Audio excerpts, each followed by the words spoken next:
নোয়াখালীতে একটি অপমৃত্যুকে হত্যা দাবি করে প্রবাসীর বাড়িতে হামলা ভাঙচুর ও লুটপাটের ঘটনার প্রতিবাদে সংবাদ সম্মেলন করেছে ভুক্তভোগীর পরিবার ও এলাকাবাসী।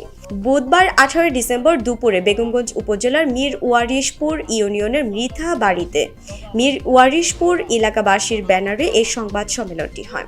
সংবাদ সম্মেলন ভুক্তভোগীর পরিবারের সদস্যদের উপস্থিতিতে অন্যতম সদস্য মুন্না অভিযোগ করেন, গত 13 বছর মুন্নাদের বাড়ির সামনে 33% জায়গা নিয়ে প্রতিবেশী বাবুলের সাথে বিরোধ চলছিল।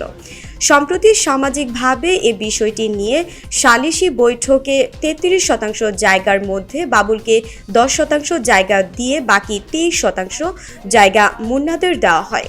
এই খবর পেয়ে বাবুল ঘটনাস্থলে যান এবং উভয় দলের মধ্যে হাতাহাতি হয়। হাতাহাতির এক পর্যায়ে ঘটনাস্থলেই অজ্ঞান হয়ে পড়েন বাবুল। পরে তাকে উদ্ধার করে চৌমুহনী একটি বেসরকারি হাসপাতালে নিয়ে গেলে বিকেলে 5টার দিকে কর্তব্যরত চিকিৎসক তাকে মৃত ঘোষণা করেন। ওই দিনই মুন্না ও তার পরিবারের সদস্যরা ভয়ে তাদের বাড়ি ঘর ছেড়ে পালিয়ে যান। সে সুযোগে বাবুল গ্রুপের লোকজন মুন্নাদের বাড়ি গিয়ে হামলা ভাঙচুর ও লুটপাট চালায়।